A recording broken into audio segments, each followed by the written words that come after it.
na talagang ang laki ng posibilidad na mananalo ang Duterte senators kung ito ay hindi dadayain. Kaya nga ito dinadaya ngayon eh. Pero ang problema natin, ang dinadaya talaga ay ang senador. Kasi nga gusto nilang i-impeach si Inday Sara eh. At kayong mga senador, mga senatoriables, not only the Duterte 10, dapat kayong manindigan. Landslide, yes. Gilan TV. Yan, ka-update lang yan sa atin. Partial and official po yan, ha? Ayan, no? Actually, hawak natin yung, ayan. Ano to? Names of candidates. O, tignan mo dito. Dito, we're talking, ito may nakuha tayong, sa Santa Ana Central Elementary School. Ito, cluster precinct. Okay. Ito, tignan mo, Davao to, Dito to sa baluarte ni Pangulong Duterte. Alright? Right? Santa Ana. Di ba dito nagboto si Inday kanina? Sa Santa Ana ba siya? Tama ba? O comment kayo dyan. Ito baluarte to ng Davao to. Kung nilamon, ito, tignan nyo gamitan nyo ng utak to. Kung nilamon ni Pangulong Duterte at ni Basti ng buong buo ang kalaban nila, dapat magre-reflect yan sa Duterte 10. Tama? Mali. Dahil sumusunod ang ating mga kababayan sa Davao na vote straight or black voting. Pero tignan mo dito. Tignan natin yung mga, tignan natin kung sino ang mga matataas na boto. Tignan natin, Dapat mag-reflect to. Tignan natin. Okay. Si Senator Bongo, ang nakuha niya ay 468 votes. Out of registered voters dito ay 768, We're talking Santa Ana Elementary School, okay? So, si Senator Bongo, si Senator De La Rosa, ang nakuha niya ay 452 votes. Si Senator Bongo is 468. Si Jimmy Bondoc is 387. Dapat mag-reflect ito. Tignan natin. Okay, si Onasan, 205. Tignan mo. Lambino, 345. Okay. Marcoleta, 392 votes. Unofficial ito, 297 si Doc Martes Mata. Ayan, Pastor Apollo Quiboloy, 308. Rodriguez, 320.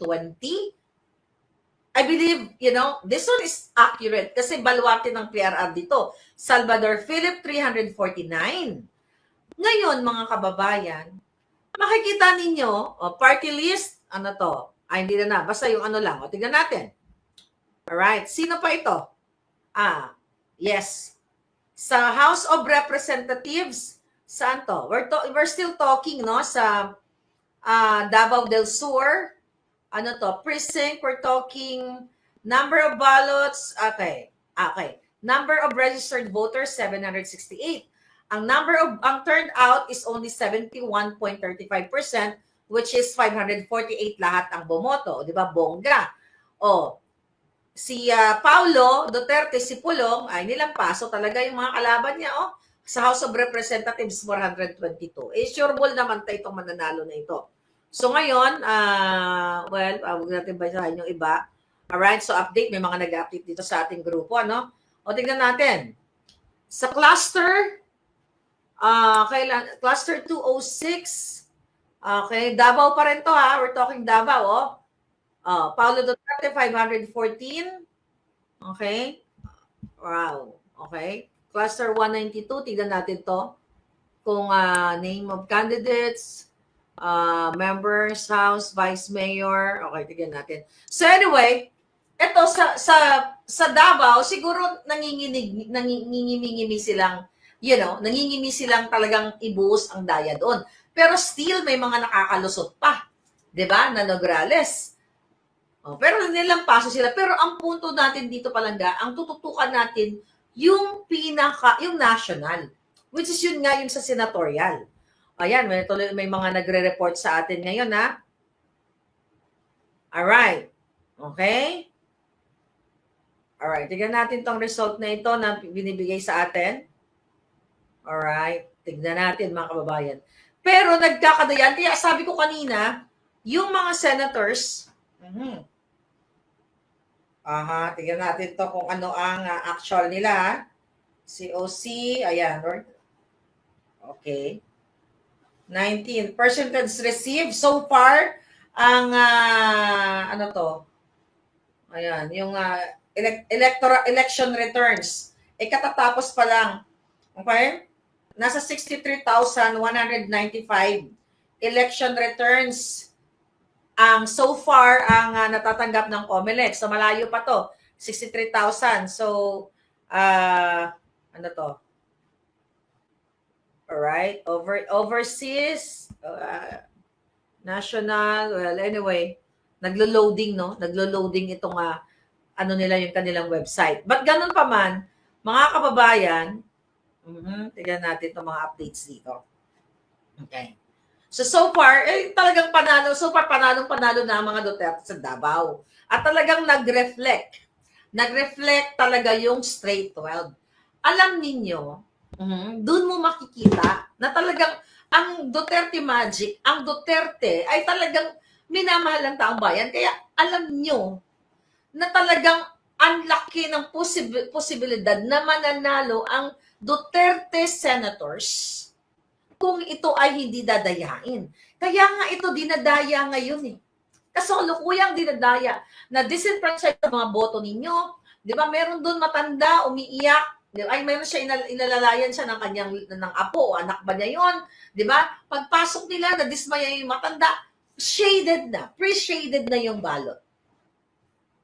Di ba? Ano ba yung mga issue ngayon?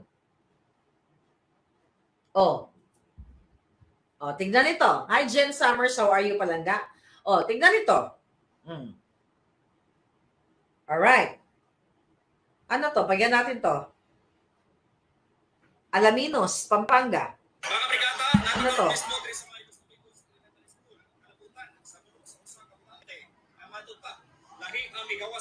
Ayan, paano mo to? Bisaya. Nagbuto ko, tapos bago na ako ipasok sa machine ang katong ako ang i-review pa na ko una siya kung tama ba dito na shades. Ni-review niya. Kompleto man ko na shades, tapos kompleto man, so ano na namo dito sa machine, i-assess ko sa picture, tapos ano siya, gawa sa resibo, i-review na ko siya, 2 times ko nag-review, tapos tingnan ko na ano lahi ang mayor na nigawas.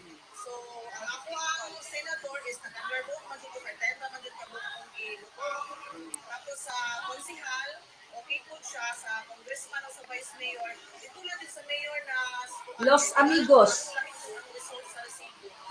Okay, anyway, these are common na inulat na in the past. Ang mga balita, kahit sa mainstream, good thing binalita nila yan, overvotes, iba ang lumalabas sa makina, depektibo ang makina. Yun nga lang kay Bangag, di ba? Kakamot-kamot si Bangag. Ano, gano'n, di ba? Mayroong problema yung kanyang makina nung una siyang, nung bumoto siya, di ba? Pero ang sabi ni George Garcia ay misinformation daw na mayroong glitch na naganap o mga nagaganap sa iba't ibang parte ng, during the election day. Si Bangag na mismo, di ba? Nakita niyo si Attorney Raul Ambino. Harap-harapan, may media yun, nakita ninyo. Andun yung mga media nagre-reklamo. Ano yun yung mga tao doon nakapulboron? Nung in-interview ng mga media na, ito yung binoto ko, iba ang lumabas. So, kasi nga, ganun yung mga utak Bangag. Yung mga buang, ang tingin nila, ang mga normal na tao, tayo mga milyon-milyon, tayo ang may problema. Tapos sila paniwalaan natin, iilan lang sila. Kaya nga sabi ko, ano gagawin ninyo? Ano ang gagawin ninyo? Hahayaan nyo lang ba na itong sagrado nyong boto, dito lang kayo makakaganti sa mga demonyong nagnakaw ng pera na binigay sa inyo dyan, sa ayuda. Pera nyo yan actually. Diba? Napag-usapan namin ni Attorney Glenn, at yung kaibigan ko, na talagang ako kasi hopeless na ako sa nakikita ko. Dahil alam ko dadayan yung election. Sinabi na ni Attorney Glenn, kaya nga tinanong ko yung friend ko, ikaw ba? May pag-asa pa ba sa tingin mo ang Pilipinas? Ang sagot niya, alam mo, napakatalino nga ng kaibigan ko. Sabi niya, meron pa namang pag-asa, kaya nga tayo may election every 3 years. Sabi ko, you're exactly right. Tama ka. Well, matalino to, engineer tong kaibigan ko, kaya wala tayong magawa doon. Di ba? Ngayon, May utak talaga siya. Ngayon sabi ko, exactly right. Pero, sabi ko ng ganon, eh, nakakasa na nga yung boto. Actually, hindi siya masyado updated kasi busy siya. Sabi ko, actually, nakakasa na. Sabi ko, napanood mo ba, friend? Yung interview namin ni Atty. Glenn Jones, sabi niya, hindi daw. So, syempre, alam mo naman ako, talagang, kinuwento ko sa kanya. So, ito ang nangyari. Ito nangyari sa Butuan, nag-testing and sealing, in-explain ko pa. Siyempre, kahit na engineer ka o doktor ka, kung hindi ka updated naman talaga sa technicality ng mga makina, hindi mo alam, di ba? Hindi naman natin alam lahat. Sabi ko, alam mo ba, friend, yung testing and sealing? Sabi niya, oo naman. Pero sabi ko, eto yan. Pero sabi ko, kinuwento ko nga yung nangyari kay John Lee thousands of thousands na nag-viral yan, kaya na-alarma din yung mga buwaka ng inang mga bangag na yan, na during the testing and sealing, pinasok ang 204, yung balota, binoto yung kanyang kandidato, binoto yung Duterte 10, paglabas, ang lumabas yung mga bangag. Di ba? Naalala niyo yon? Oh, ano nangyari doon? Mali ba tayo? Ito ngayon exactly ang sinasabi ni Attorney Glenn Chong. Exactly 100% plangak perfect. Yun yung sinasabi ko sa inyo. I think may mga palangga tayo magjo-join. Si Rielor. Rielor, okay, pasok ka Rielor. Taga Pilipinas ka ba, Rielor? Yes po. Dog? Yes. Taga Batangas po ako. Hello po. Good evening po. Rielor, hello? Hello po. Yes po, Yes. ma'am. Hello. Oh, Can you hear me, kailangan ko na mag-ano nito kasi may parang nag-interview tayo. Okay, so nasaan ka ngayon, Rielor? Andito po ako sa Batangas, ma'am. Okay, so nakaboto ka ba ngayon? Opo, so far po, yung pagboto ko po kaninang umaga, okay naman po yung ibinoto ko, yung straight PDP laban. So, lumabas naman po doon sa resibo yung aking lahat na ibinoto. Pero, nung pipicturean ko po, para na-prove po ko sana, hindi po ako pinayagan. Sabi ko, pipicturean ko po sana. Ayaw pong pumayag. Okay. Hindi, ganito, di ba, pinaliwanag ni Attorney Glenn, I don't know kung napanood mo yung episode namin. Pero gusto ko lang klaruhin sa'yo, yung senatorial balls mo, perfect naman sa voter's receipt. Opo, kung ano yung Okay, ating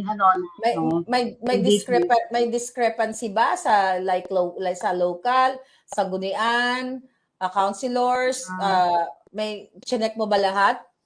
Opo, chinek ko. So far, wala po akong nakitang Okay, then good news yan. So, ngayon, hindi ka talaga papayagan kasi bawal naman din talaga na picturean. Pinaliwanag ni Atty. Glenn Chong yan.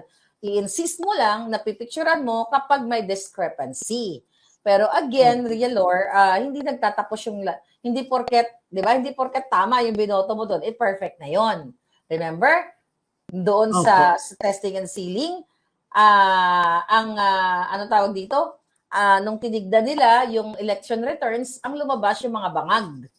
Diba? So, hindi pa rin talaga pagpakampante, kaya nga yung mga kandidato dyan sa lugar ninyo, kaya nga nire-request, ina-advise ni Atty. Glenn Chong na humingi ng after this, tapos na humingi ng audit logs. So, that's good news. Pero may mga nakita ka bang, aside from you, may mga nagreklamo ba na may problema sila sa kanilang mga balota nung sila ay bumoto? Ako po ay wala po akong narinig sa lugar namin. Pero po sa ibang part po ng Batangas, meron po. Sa ibang sa ibang part ng Batangas. Opo, especially sa lugar ng mga rekto. Doon po lumalabas yung mga sa mga rekto kasi syempre alyansa yan ng mga bangag. Well, sige, tignan natin.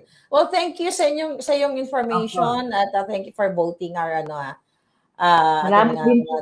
Thank you, God bless. Ayan, thank you, Rielor. Alright, so mga kababayan, so patuloy po tayong magdidiskusyon dito. So kung gusto ninyong pumasok, nandyan lang yung link natin sa baba para i-share ninyo kung anong nangyari, nakaboto na ba kayo, ano yung naging experience ninyo. Dahil patuloy pa rin, again, ang gurguran, ang dayaan sa Pilipinas. Pero ngayon ay nagbibilang na sila ng boto at talagang dapat may manindigan. Huwag yung papayagan. Papayagan nyo na. Yung iba pala hindi nakaboto kasi na-delay. Yung iba dahil sa sobrang haba din ng pila. Tapos yun nga, may mga glitches. May mga makinang hindi umandar. I think daan-daang makina ang hindi umandar. Nung the last time I checked, mayroong daw 200, ACM. So I don't know kung nadagdagan pa yon kasi kanina ko pa nakita yon mga kababayan. So, ang pinaka-ano natin dito, actually si Attorney Glenchong kasi nagbabantay din siya. He's somewhere. Okay? Na nagbabantay siya dito sa ano na to, sa election na to. So, mamaya malaman natin. Okay? Alright? So, ngayon, tignan natin to. Ano tawag dito? Partial. Ano sabi dito? Tingnan natin kung may update tayo sa ibang lugar, ano? Tingnan natin kung may update tayo sa ating group chat, sa ating mga palangga. Pero ang bottom line dito, mga kababayan, huwag kayong magpa-budol. Huwag nyo tong hayaan, ha? Huwag nyo tong hayaan. Kayo, sabi ko yung mga senatorial boss, hayaan nyo na lang ba na hindi nabilang yung inyong, na hindi nabilang ang inyong mga boto? Ganun na lang ba kayo? Umuwi kayo, mga kababayan, umuwi kayo ng luhaan, pumila kayo, masama-masama ang loob ninyo dahil nga ang inyong boto ay hindi nabilang. Ano to? May nilabas ang canvassing of voters for local and absentee voting ang COMELEC pero napakalabo. Sabi ni Pam, ng Third First Studio, ayan, hindi ni mabasa. Hindi mabasa ang mga pinapakita ng COMELEC. Alright? Sabi nga dito, ito pala yung kay ayun kay Raul Lambino, napanood nyo na ba yon? Ayan. Ito.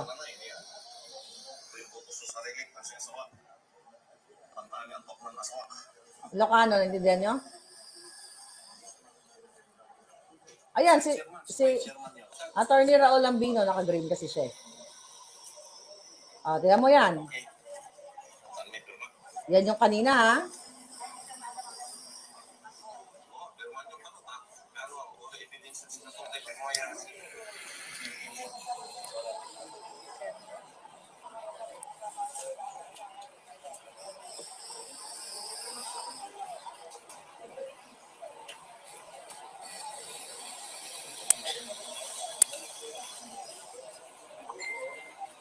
Itang takili sobre tapi ang lagi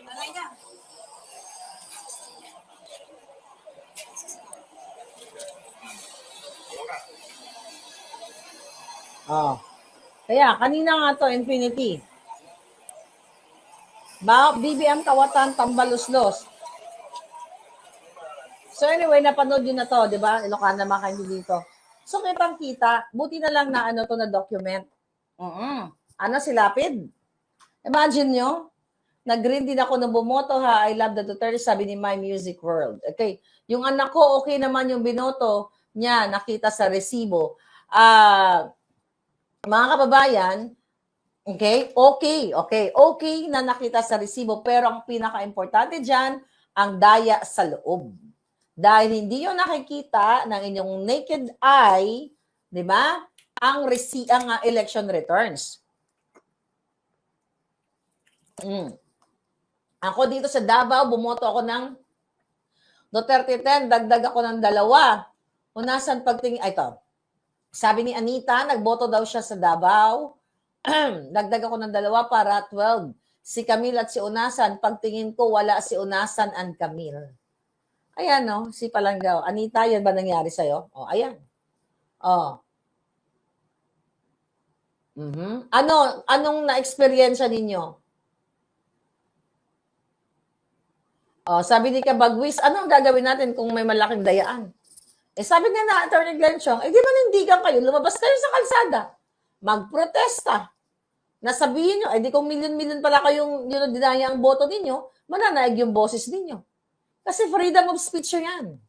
Hindi po bawal ang magprotesta. Yung mga NPA nga dyan, nagsusunog kung ano-ano, naninira ng kung ano-ano. Kayo pa, na-i-airin nyo yung inyong boses.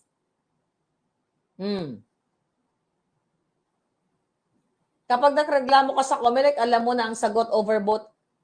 klase yan si Garcia. Ano daw? Anyway, meron doon nagreklamo na sinasabi niya na yung resibo niya ay ito. Okay? Mali. Okay? So gusto niya mag-file ng complaint. O ang sabi doon ng kanina, I think nabasa ko yon sa isang post, ano ang sabi doon? Okay? Walang parang form, wala. Kumbaga hindi nila in-entertain yung pagrereklamo nitong ating mga kababayan na disenfranchise nga yung boto. So, kung pababayaan nyo na lang ito, kung palulusutin nyo ito ng bonggang-bongga, forever po kayo magiging dukha na lang at pipila na lang tuwing eleksyon. Imbis na makapamili kayo ng isang maayos na leader, na mabigyan kayo ng mga livelihood program, mga infrastructure projects, kasi nga matino ang inyong leader, hindi na kayo magkakaroon ng mga pagkakataon, okay? Yeah. Okay. Yun na nga. May message sa akin. Oo. Kasi yung nagkakaroon ng undervote, sabi ganon, Miss Maharlika, bakit ang senatorial votes lang ang maraming undervotes kahit tama yung mga binoboto ng tao? Kaya nga sabi ko kanina, sa umpisa pa lang natin, maaring nakaprograma na. Diba? Ano tong luxury car Manila? Senior sa akin. May nangyari po dito sa botohan currently at the voting center here at Xavier School. Our cluster 69. 69? Okay, 69. Okay, kung kanina pa nasisira ang machine, now the voters here, kanina pa to, this was 6 hours ago. Now the voters here are being given an option to cast our votes pero sign a waiver. Okay, na-delay dahil sira daw yung makina. Tapos sila na daw ang mag-feed sa machines. So, pinapapirma sila ng waiver, iiwan na lang yung balota at yung mga mga electoral boards doon, mga teachers, pinapaiwan daw sa kanila, pinapasign sila ng waiver na yung mga teachers o mga tao doon ang magboboto para sa kanila. Ito po ay binabasa natin. O ano sinasabi dito? Important announcement mula sa legal team. Paano kung masira ang automated counting machine or ACM? Ano ang mangyayari? Titigil ba ang botohan? Hindi. Tuloy-tuloy lang ang botohan o pag-shade ng balota. Subalit ipaalam sa botante, ganyan. Okay, sa Xavier ito nangyari, di ba? So, well, mga kababayan, magasgas lang yung nangalangal ako dito. Ang bottom line po dito, yung pandaraya nila. Okay? Yung pandaraya. Ito, sabi nito, ito kanina pa to. Yung ayokong ma-experience, sabi ni MC Banada, yung ayokong ma-experience ang pandaraya sa botohan. Ngayon sa akin pa nangyari. Halo-halong inis at dismaya. Grabe. Importante sa akin ang boto ko. Pasensya na kung tingin ng iba OA, di ba? Sabi niya, will ni Lord na mapansin ko boto ko ngayon kasi dati hindi ako nag-check ng receipt. Ng resibo. Bigla na lang talaga na-check ko yung receipt ko. Sana nag-error at hindi na lang na-read ng machine ang balota ko. Para uuwi akong okay lang kasi sa naman ganito dismayado ako. Hindi pa mo pumasok ang mga importanteng tao na dapat silang nasa listahan ko. Walang nagawa ang COMELEC staff at mga watchers. Tayong sinabi lang nila for report ang nangyari. Kasi sa akin pa lang nangyari ang pandaraya.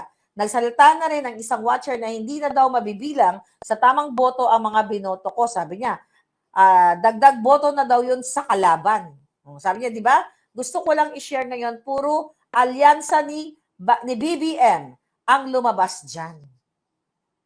Okay, tao po ito ang mga nagsusulat, hindi ako. Sabi niya, ano yan, registered na ang pangalan nila sa machine? Kaya kinall out niya COMELEC. 2 senador, mayor at vice mayor lang ang tumama sa boto ko. Ang iba, hindi ko yan binoto. Sabi niya, I stand na straight PDP laban ako. May fix din ako na kinorek ko ang mga binoto ko sa receipt. Kaya attachment, pang letter yun. Kasi yun ang ginawa sa akin. Ayan, may kodigo siya. Yan, pinakita niya dito. So, 2 lang. Binoto niya ang Duterte 10. Ang lumabas lang si Bongo at saka si De La Rosa. The rest, ang alyansa ng mga bangag. Now, anong gagawin nyo ngayon? Nasa mga kamay ninyo.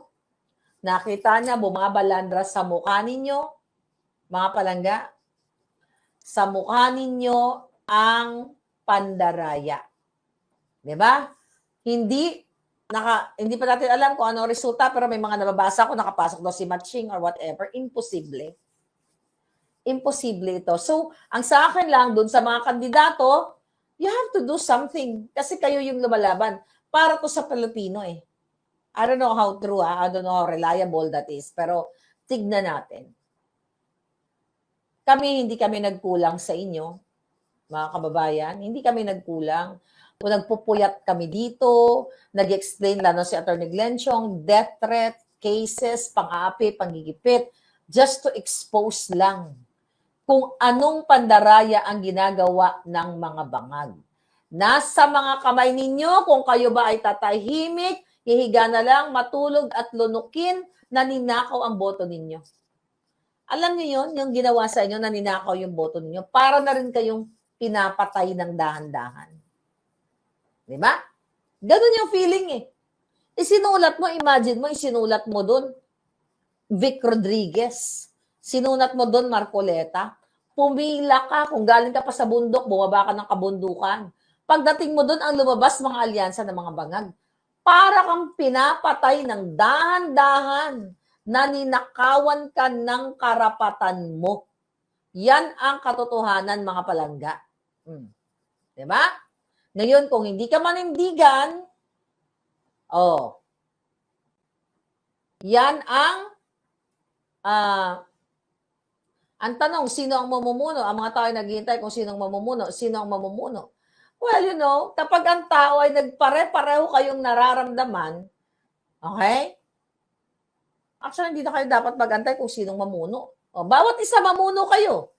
Lahat ng mga ninakawan ang boto, di lumabas kayo lahat at magreklamo kayo. Kasi karapatan nyo yan. Kung may takot kayo, talaga naman forever kayong matatakot sa bansa ninyo. Forever crime, forever pandaya. After 3 years, dadayain na naman. Tapos ito naman pag-uusapan na, pentang ina. Tapos yung kahirapan, ganun pa rin. Di ba? Paulit-ulit na lang. Sabi ko nga sa inyo, bago pa tayo pinanganak, may dayaan na. Pinapayagan ninyo eh. Pinapayagan ninyong bilhin ang pagkatao nyo. Pinapayagan ninyong salaulain kayo. Pinapayagan ninyong nagpresidente kayo ng bangag na adictus. Diyan pa lang, dapat hindi na kayo pumapayag na may adik kayong presidente. But again, it's your life. It's not my life anymore. My life is here. Nasa Amerika ang buhay ko. Di ba? It just so happened, lupang sinilangan ko yan. Pero samantala, yung mga OFW, yung mga nasa abroad like me na lumalaban, ay hinaharap ang bala, hinaharap ang death threats, hinaharap ang lahat ng pagigipit. Pero kayo, okay lang, then it's your life. It's not my life. Diba? Huwag pong ganun, huwag yung tanong na sino ang mamumuno. Di mamuno ka palangga.